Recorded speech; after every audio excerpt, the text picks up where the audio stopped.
It's really interesting to see what's going to happen with Rice. You know what I mean? I haven't really seen enough of Declan Rice to say, what we're going to do there. At this charity do, speaking to a few West Ham fans today, and they was all saying like, "Well, you've got to look after him. He's great and all that." Like, so and we know that he is. So it really be very, very interesting where he plays. Odegaard, I think maybe like Havertz will be replacing him, but Vieira done very, very well. I think he had a goal. Missed a penalty against Man United, and you think, right, it's not happening for you and all that. He needed to come on in that game against Barcelona and do something, and he did, So, but I don't really see Havertz being a regular in the team, if I'll be really honest. But I was very, very impressed with him. I've got to say that, So, all in all, a good workout for the guys, and I think that. Listen, I think. The body language sometimes of Havertz isn't good. You know what I mean? No, I agree with that. Yeah. But I watched him in the game against Barcelona, and I thought, you know what? You put it about. I like the way if someone gets past him, that little tactical foul comes out and everything like that. There's a little dark arts to him and all that, And his ball retention. What's the word I'm looking for? Ball retention. Ball retention was very, very good against Barcelona and against a very, very physical Barcelona team. Let's be honest with it. The last couple of games, Barcelona and Manchester United, because they know they can put one on you and probably get away with it, they have done. And he never shied away from anything, Dan. He was going to get clumped a couple of times and he'd done it. So I was impressed with him. So we'll have to wait and see what happens in there. And I say, I can't emphasise, these next two games, I'm excited to see what the team sheet will be. I really am, and because I don't know what the front three is going to be. I don't know what's going to happen in the midfield, and I don't really know what's going to happen in the back. So over these next week or so, I'm pretty sure we're going to find out what is Mikel's hand, and I'm looking forward to seeing that. Yeah, absolutely.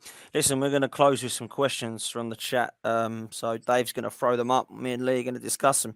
This one comes in from Chaitanya. Big up yourself, my friend. I hope you are well. Thank you so much for being here yet again. Another super chat. Thank you, mate. Says, big up, fellas. Raya is a smart signing. Gives Ramsdale competition and good backup too. God forbid, any injuries.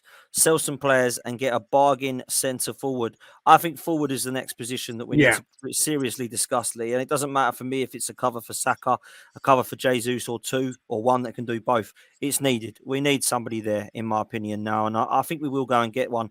It just depends who it is. And there's a couple of rumours. There's just been a WhatsApp. I don't know if you've seen it because you're in the same group. But that's been going wild about a name that's just come literally this evening. One that we know because he was in the Premier League this season. João Felix is one that apparently people are hearing about now that Arsenal may be looking at. So let's watch that space there. I don't know how heavy that rumour is. It's literally just come into my WhatsApp now. I've not seen Ornstein or Romano or anyone report that. So could be interesting. A player who's got a lot of talent, let's be sure. Didn't really do it at Chelsea, but certainly looked quite bright in certain games. So let's see if anything does go into fruition with that one. Big up, Christian. Hope you're well, my good old friend Christian. Thank you very much for being here, mate. Says, what do you think is easier to win for us next season, the Champions League or the Premier League? Let me put this one to you, Lee. What do you think? Champions League or Premier League this coming season for Arsenal? What's easier to win, do you think? I think difficult one because Man City are in both. But I think probably the Champions League is easier to win. Because I think if you have a little bit of luck, something can happen and everything like that. It's a cup competition. So I think, look, don't get me wrong, there's some good sides in it, but I can tell you this now. The last time we was in it, Barcelona are nowhere near as good as what they were. Real Madrid are nowhere near as good as what they were when they was playing it, nor Bayern Munich. So that'd be really interesting. You can say that maybe Chelsea weren't as good as it, and they're not in it now. So it's going to be. But so I think, I do think that. I'm not saying that we're going to win that, but I think it's probably slightly easier to win. But Manchester City are in there. But I'd rather take Man City on over 2 games than over 38. I agree with you entirely. I think the Champions League is the easier one to win, and I've always said it has been because it's a knockout competition. I think the Premier League is all about 38 games of being consistent. The Champions League, you've got the same rounds as an FA Cup. You've obviously got the group stages, which most of the big teams go through, and then it's a knockout game. So I think for me, anyone can win that. When I've seen teams like Porto and Liverpool win it, Chelsea under Di Matteo win it, surely Arsenal can say that's the easier one in the Premier League. Exactly that. That's the way I've got to see it. Next one comes in from Patrick. Says, Lee, what do you think of Edu recognizing and consolidating the Tactical Insight show? Come on. I don't mind that.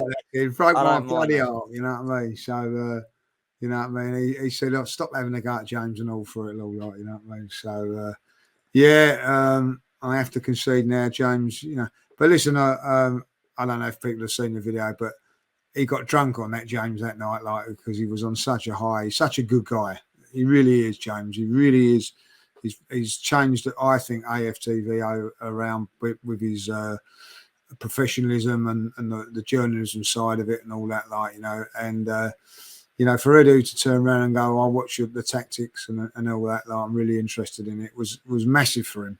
And big up Graham as well for that. Yeah, Graham's in that as well, yeah. I have to say that, like, you know, and to have a player, not only just a player, you know, an invincible watching it, but the CEO of the footballing side watching that. And, you know, I don't know if he goes back and says, oh, I've just seen a tactic that they've done, like Mikel, I'm not so sure. But, you know, like for him to be, his work be acknowledged, I think is a massive thing for him, like, you know. And I take the Mickey out of him and all that, like, you know, but that's only because I like him. But he's a really good guy, and he works, you know, his socks off, and you know what he's like when he does the watch along things and everything like that. And you know, for him to get that sort of praise from Edu, you know, actually, like, you know, bit art, he said, really give him a lot of praise, and he said, I just moan, you know what I mean? So listen, do you know what? Now you've said that, it's a nice little segue to what I was going to say.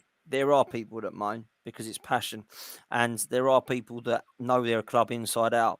There ain't many people I know other than James and Graham that know a lot about the game the way they do in terms of their depth. I mean, the tactics of the knowledge of the pair of them. Graham Brooks, for me, for a man who's never played a game of football in his life, knows a hell of a lot about the game, and so does James. And I'm with you there. I'm a big fan of James, like him a lot, lovely fella, and I think he has turned the channel around and given that channel perhaps something it had a gap in. And I think now what James has done with his knowledge there is top draw. So fair play to the pair of them, man. And you know, like, tactics isn't for everybody, Dan. You know what I mean? Like, there's absolutely, a man. There's a lot of players that are not really knowledgeable about tactics and things like that. And you know, it's hard to understand and all that. Like, listen, I was speaking to a few of the newbies from America, and they're saying that stop having a go at James. We love it because we're trying to learn the game, you know. So there you go, see, lay off him, mate. Now you will lay him off him. Yeah, well, no. This one comes in from St. Francis. It says, Dan, we have always cried for squad. We've always cried for squad with good competition, not backup. Why are people crying as if Rambo is the be-all, end-all of keepers? Why is Lee worried for Rambo, new deal or not? I don't know. I think we've been saying, I think that's been great signing. I think Rayo would be fantastic if he came into the club, and I think that's what we need, competition for places. And I think you're right, St. Francis. People have been crying about squad depth or lack of it. Now let's go and get it, mate. So I'm absolutely 100% with you there, and I back up what you're saying. So fair play to you on that one. This next one comes in from Alan Billiard. Alan, question for Dan. You're always talking about outfield players as I am, but now you're going on about a goalie, Ramsdale, getting too big for his boots now. I don't know if that's a question. I think it's just a point. I don't quite get that one. We'll move on. Did you get that one, Lee? What's I don't. Well, you know, listen, I think that Ramsdale does. I don't think he's being too big for his boots. It's part of his game. You know, it seems very strange that, you know, there is a little bit of criticism towards Aaron now because he's, you know, had a indifferent game against Man United. He needs to shape up a little bit after that. I think he did against Barcelona, but I look at it and I think, I remember him playing against Spurs and teams like that and being fantastic. So, listen, competition can only be good for this football club, and that's how I look at it. If Raya comes and it makes Aaron Ramsdale play better, who does it help? That's how I look at it. So healthy competition is what we need at this football club. There are 1 or 2 or 3 players in this team that realise that they can play whether they're playing well or not. That's not a good thing. You need everybody to be on their toes. This one comes in and says, is Raya currently better than Ramsdale? I don't think there's much between it, Lee. I'll say that now. I don't actually. I think Ramsdale is the one that I think has been highlighted more because of the club he plays for. If David Raya will put in the performances that he has in a Chelsea, United or Arsenal shirt, people would be raving about him, saying, oh my God, this goalkeeper's great. So I don't know. I don't think there's too much between it. I would go Ramsdale, but not by much, Lee. Well, look, for me, it doesn't really matter. Ramsdale's got the shirt at the moment, deservedly so. You know what I mean? It's up to Raya to take it off of him. Yeah. And there's 2 ways that happens. He plays really, really well when he does, or Ramsdale drops in form. So, at this moment in time, it's up to Aaron to make sure that doesn't happen. Benefit to the club. Absolutely. This last one comes in from Sakaya, who says, what is your midfield 3 going into the Forest game? My midfield 3 would be Partey in the 6, holding midfield. I would have box-to-box Declan Rice and Martin Ødegaard in the attacking 8. What would you have, Lee? Exactly the same. There we go. I think it has to be. I know Havertz has done well in a couple of games, but I don't think he displaces either Partey or Ødegaard, who have had a season of magic. And Declan Rice is the record signing, has to come into this setup. So for me, Havertz has to force his way into it. And Declan Rice replaces Granit Xhaka for me. And I do think, as much as Granit Xhaka, I've doubted, I actually think we will potentially miss some of what Granit Xhaka brought. And I think that it's for Declan Rice to upgrade on that and prove that we aren't going to miss it. So if it takes a couple of games or whatever it be, I do think that we will have that midfield that just won't go bang straight away like it has, because it was completely fluent before. But I'm a huge fan of